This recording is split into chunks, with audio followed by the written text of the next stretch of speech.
នេះជាវីដេអូដែលខ្ញុំយកឃ្មុំកាលពីប្រហែលខែមុនដោយនៅពេលនោះឃ្មុំវាមានទឹកល្អមែនតើហើយនេះក៏ខ្ញុំសម្រេចចិត្តថាយកវាមកកាត់ឲ្យបងប្អូនទាំងអស់គ្នាទស្សនា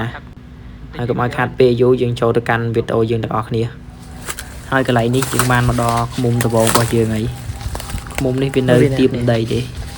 ហើយឃ្មុំនេះអត់មានក្បាលទឹកទេបងប្អូនទាំងអស់គ្នាប៉ុន្តែសាច់វាពេញល្អមែនតើនេះអ្នកនេះកែមកបាត់ទឹកហើយបន្ទាប់មកក៏ខ្ញុំចាប់ដើមកាត់វាយកហើយ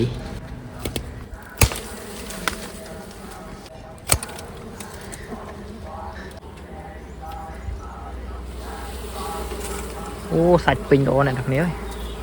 អែមហើយកន្លែងនេះក៏យើងមកដល់ឃ្មុំទី2ហើយឃ្មុំនេះអត់មានសាច់ទេប៉ុន្តែវាមានក្បាលទឹកល្អមែនតើនោះវាអ្នកនរគ្នានេះវានៅទៅនេះវាអ្នកនរគ្នាមើលវាជំទាវទៅយើងក្បាលទឹកធំមែនតើអ្នកនរគ្នាហើយបន្ទាប់មកក៏ខ្ញុំចាប់ដើមដាក់ផ្សែងយកវាហើយបន្ទាប់ពីវាត្រូវផ្សែងឃើញថាវាមានក្បាលទឹកល្អមែនតើនេះអ្នកនរគ្នាប៉ុន្តែសាច់វាអត់ទាន់មានទេដោយសារតែវានៅខ្ចី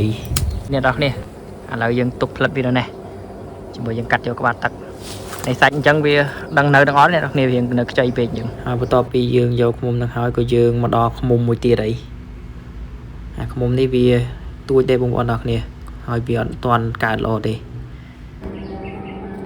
វាមានក្បាលទឹកមិនយកអ្នកនរគ្នាហើយបន្ទាប់ពីយើងដាក់ផ្សែងទៅឃើញថាឃ្មុំនេះវាអត់មានក្បាលទឹកទេបងប្អូនទាំងអស់គ្នាមើលនេះទេស្អាតណាស់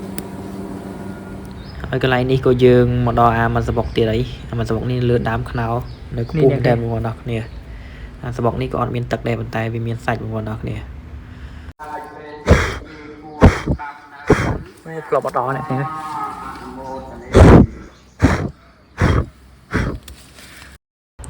ហើយនេះក៏យើងកាត់វាយកបានហើយ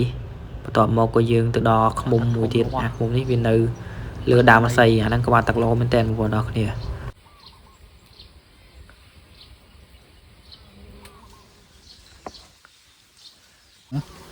ពីបើផ្កាស្វាយនេះដល់គ្នាហើយក្បាលទឹក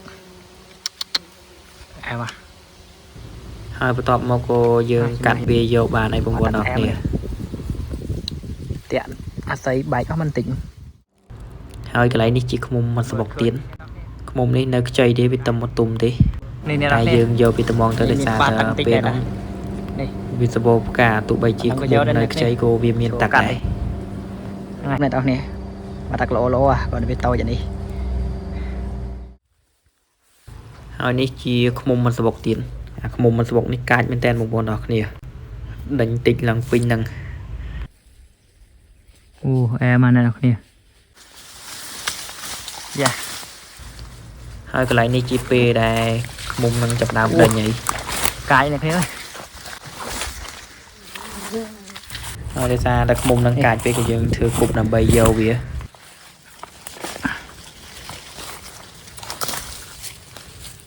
អូមកទៀតនោះអត់ដល់ទេអ្នកគ្នា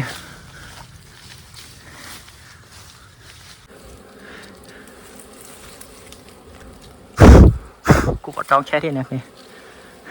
ហើយបន្ទាប់មកក៏យើងយកវាបានហើយទឹកអែមមុំនេះគឺមានក្បាលទឹកល្អមែនតើក្បាលទឹកប៉ុណ្ណាណៃនេះកាច់បន្តិចមែនតែក្បាលទឹកវាល្អមែនតើធំបាត់ទឹកឡើងពេញអ្នកនរគ្នាអែម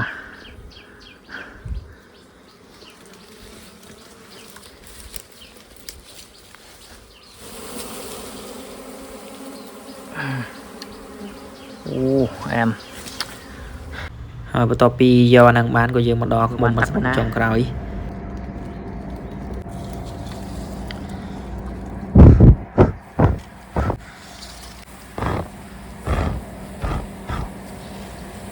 នេះវានៅស្ទើរអ្នកនរគ្នាបើយើងទុកពីទៀតក្បាលទឹកធំជាងនឹងតែយើង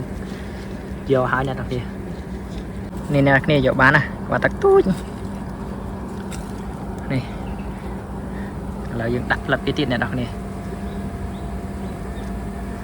ហើយបន្ទាប់មកវីដេអូយើងមកដល់ទីបញ្ចប់ហើយបងប្អូនទាំងអស់គ្នាចាំជួបគ្នានៅវីដេអូក្រោយៗទៀត